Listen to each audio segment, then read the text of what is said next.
데살로니가 후서 제1장.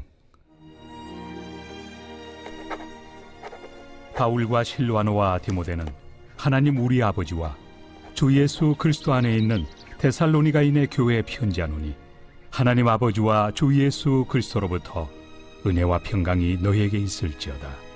형제들아, 우리가 너희를 위하여 항상 하나님께 감사할지니 이것이 당연함은 너희의 믿음이 더욱 자라고 너희가 다 각기 서로 사랑함이 풍성함이니, 그러므로 너희가 견디고 있는 모든 박해와 환난 중에서 너희 인내와 믿음으로 말미암아 하나님의 여러 교회에서 우리가 친히 자랑하노라. 이는 하나님의 공의로운 심판의 표요, 너희로 하여금 하나님의 나라에 합당한 자로 여김을 받게 하려 함이니, 그 나라를 위하여 너희가 또한 고난을 받느니라. 너희로 환난을 받게 하는 자들에게는 환난으로 갚으시고, 환난을 받는 너희에게는 우리와 함께 안식으로 갚으시는 것이 하나님의 공이시니, 주 예수께서 자기의 능력의 천사들과 함께 하늘로부터 불꽃 가운데 나타나실 때 하나님을 모르는 자들과 우리 주 예수의 복음에 복종하지 않는 자들에게 형벌을 내리시리니, 이런 자들은 주의 얼굴과 그의 힘의 영광을 떠나 영원한 멸망의 형벌을 받으리로다. 그날에 그가 강림하사 그의 성도들에게서 영광을 받으시고 모든 믿는 자들에게서 놀랍게 여김을 얻으시리니, 이는 우리의 증거가 너희에게 믿어졌습니다. 이러므로 우리도 항상 너희를 위하여 기도함은, 우리 하나님이 너희를 그 부르심에 합당한 자로 여기시고 모든 선을 기뻐함과 믿음의 역사를 능력으로 이루게 하시고, 우리 하나님과 주 예수 그리스도의 은혜대로 우리 주 예수의 이름이 너희 가운데서 영광을 받으시고 너희도 그 안에서 영광을 받게 하려 함이라.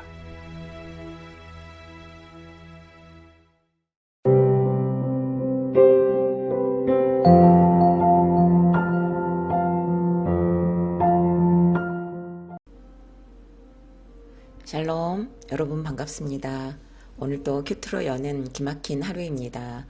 이 시간 우리에게 허락하신 본문은 데살로니가 후서 1장 1절부터 12절까지의 말씀과 우리가 친히 자랑하노라 라는 제목을 주셨습니다. 첫 번째로 바울은 데살로니가 교인들의 인내와 믿음을 자랑했습니다. 4절입니다.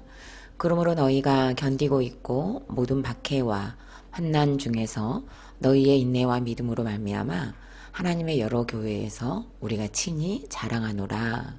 아멘. 바울은 데살로니가 전서를 쓴 지 얼마 되지 않았는데 전서에서 다루었던 문제들이 여전히 존재할 뿐 아니라 더 악화되었다는 소식을 접합니다. 첫 번째 편지인 데살로니가 전서에서 바울은 그리스도의 재림에 대한 가르침을 전했는데요. 그 사이 거짓 사도들로 인해 말씀을 오해하고 게으름으로 교회를 어지럽히는 일들이 생겼습니다. 그래서 그는 성도들이 종말을 어떻게 준비해야 하는지 복음을 근거로 설명하고, 또 잘못된 가르침을 따른 것을 경고하고자 데살로니가 후서를 써서 그의 동역자인 실로아노와 디모데를 통해 두 번째 편지를 보내게 된 것입니다. 데살로니가 교회는 여러 문제가 있었는데요. 특히 성도들이 박해받는 일이 많아졌습니다. 또한 그리스도의 재림을 기다리는 멸망에서 비롯된 일이기는 하지만 교인 중 몇몇이 금용 없는 생활을 하며 교회 질서를 어지럽히는 일도 생겼습니다. 이때 바울은 박해로 요동하지 말고 믿음 안에서 굳게 설 것을 권면하고, 그리스도의 재림 이전에 일어나야 할 사건들과 아직 마지막 날이 오지 않았음도 강조합니다.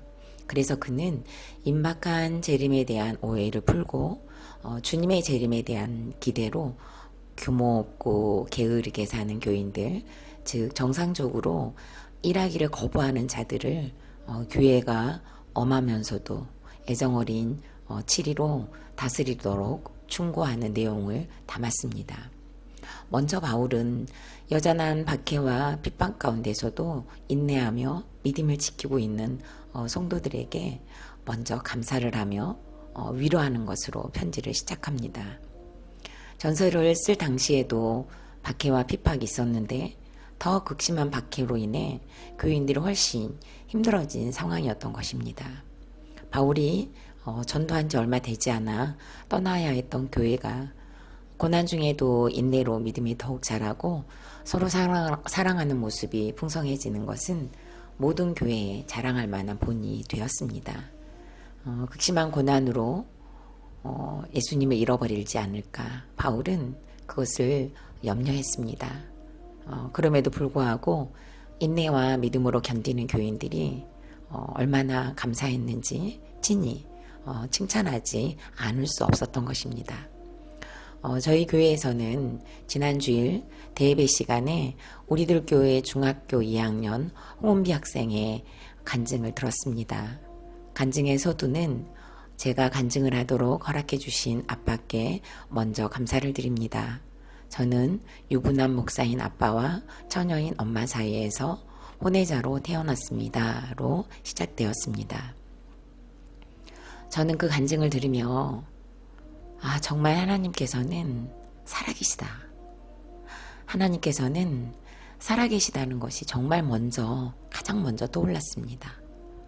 상상하기도 힘든 고난과 환난이 있었기에 이렇게 어린 나이에 강대상에 올라 간증을 하게 되었고 또 그 간증을 할 수 있다는 것을 후한 선물이라고 표현한 것이야말로 우리들 교회가 이 학생을 친히 자랑하는 모습이며 더 근본적으로는 하나님께서 이 학생을 여러 교회들에게 친히 자랑하시는 것으로 받아들여졌습니다.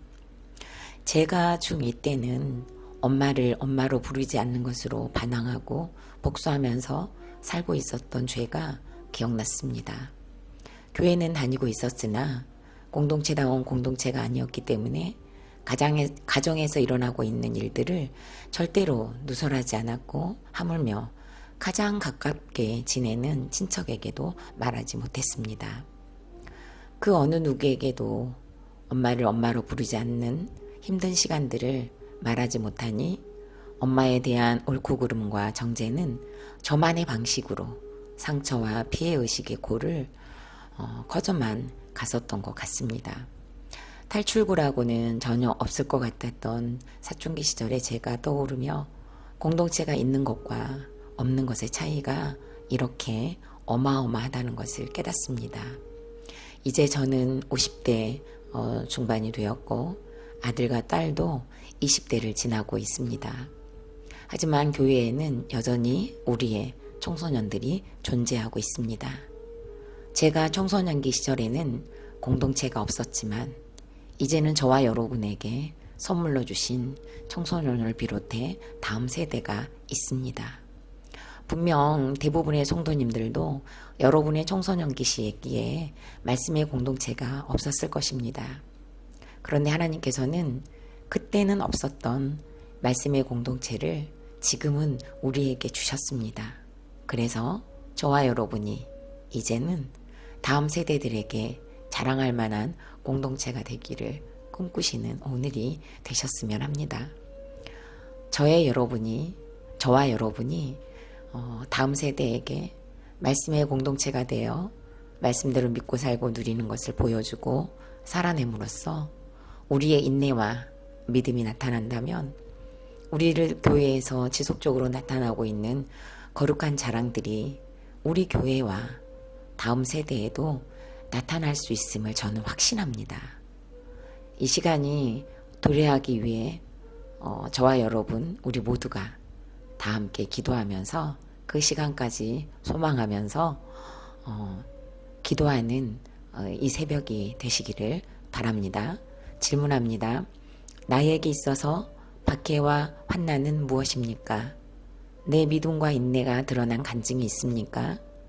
나는 구원을 위해 교회를 자랑하고 있습니까? 나는 구원을 위한 것이어서 교회의 자랑이 되고 있습니까? 두 번째로 고난 중에 있는 교인들에게 하나님의 공의로 위로하고 기도했습니다. 5절과 11절입니다. 이는 하나님의 공의로운 심판의 표요 너희로 하여금 하나님 나라에 합당한 자로 여김을 받게 하려 함이니 그 나라를 위하여 너희가 또한 고난을 받느니라. 이러므로 우리도 항상 너희를 위하여 기도함은. 아멘. 바울은 데살로니가 교인들에게 지금 여러분들이 만난 박해와 핍박은 극심한 환난이 예수님 때문에 받는 것이라고 한다면 그것은 곧 하나님 나라에 동참한 것이라는 것을 알려줍니다. 고난은 성도를 하나님의 나라에 합당한 자로 여김을 받게 하는 하나님의 공의로운 심판의 표이기 때문입니다. 왜냐하면 예수님도 십자가에서 극심한 고난과 환난을 겪었으며 그 십자가에서 죽음을 맞이했기 때문입니다. 죽음이 어떤 심판과 형벌은 또 우리의 구원을 보이는 또 다른 공의로움으로 증거가 분명하게 있습니다. 환난을 받게 하는 자들에게는 환난으로, 고난을 받는 성도들에게는 안식으로, 그리고 믿지 않는 자들과 복음에 복종하지 않는 자들에게는 멸망의 형벌을 내리고 심판하시는 것이 하나님의 공의로움이라고 바울은 서신을 통해 알립니다. 그렇기 때문에 우리는 복음을 전할 때 상대가 듣기 힘들어 할지라도 하나님의 공의로운 심판도 함께 전해야 합니다. 그래야 바른 복음에 복종할 수 있습니다. 그리고 바울은 데살로니가 성도들을 위하여 항상 기도하고 있음도 알립니다. 이 모든 박해와 환난을 견디며 믿음과 인내로 살아내고 있는 성도들의 삶으로 하나님과 주 예수 그리스도 안에서 영광 받으실 것을 또 찬송합니다. 그래서 저와 여러분도 구원의 그날이 이르기까지 하나님의 능력이 고난 가운데 모든 선을 기뻐함과 믿음의 역사를 이루도록 서로를 위해 항상 기도해야 할 것입니다. 오로지 구원이 나타나도록 오로지 거룩이 이루어지기를 쉬지 말고 기도함으로 동역해야 합니다. 저는 주일학교 설교를 하면서 저에게 허락된 고난들과 해석받은 것들을 나누면서 가고 있습니다. 목장에서든 수요 설교에서든 새벽 큐티 설교에서든 기도 부탁을 하고 있습니다. 그러나 제가 가장 많은 기도를 부탁하는 곳은 주일학교 친구들입니다. 엄마를 1초 동안 보는 것이 힘드니 기도해 줄 것을. 우리 친구들이 기도해 주어서 2초를 볼 수 있다고 감사한 일상과 또 넘어져서 엄마와 힘들어하고 있으니 더 기도해 달라고 또 기도 부탁을 합니다. 엄마로부터 받은 고난을 이야기할 때 주일학교 친구들이 가장 잘 알아듣고 가장 공감대가 잘 이루어집니다. 지금 초등학교를 다니고 있는 친구들과 저의 문제가 그다지 다르지 않기 때문입니다. 저는 이것을 통해 상처에는 세대 차이가 없다는 것을 정말 날마다 체험하고 있습니다.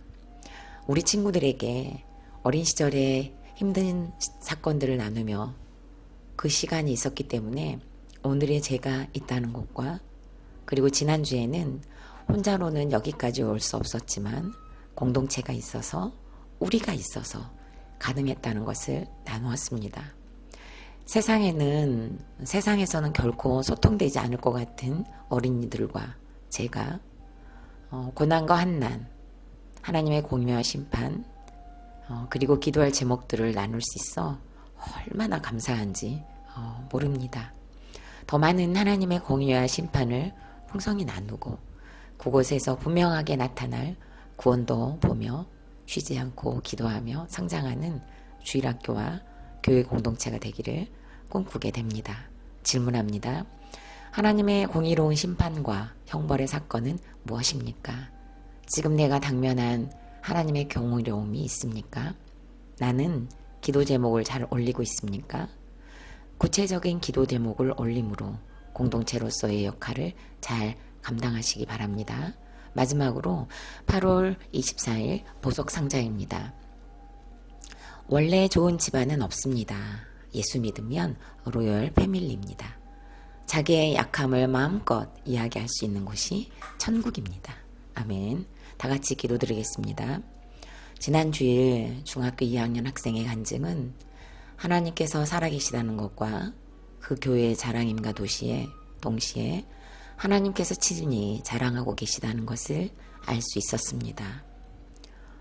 저의 중학교 시절에는 공동체가 없었기에 엄마를 엄마로 부르지 않는 악한 모습으로 힘든 시기를 대체할 수밖에 없었습니다.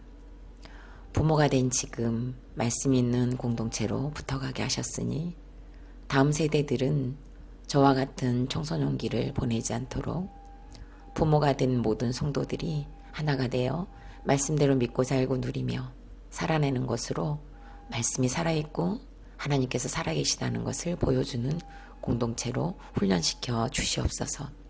하나님의 공의로움이 나타난 공동체를 신뢰하며 자랑하고 자랑의 주인이 되신 예수 그리스도를 더욱 사랑하며 십자가를 짊어지기 위해 발버둥치는 모든 세대가 되어지도록 주님 우리를 주목하여 주옵소서. 오늘도 공동체를 위해 기도하는 시간을 확보하는 최소한의 적용으로 시작하는 하루가 되길 원하며 예수 그리스도 이름으로 기도드립니다. 아멘.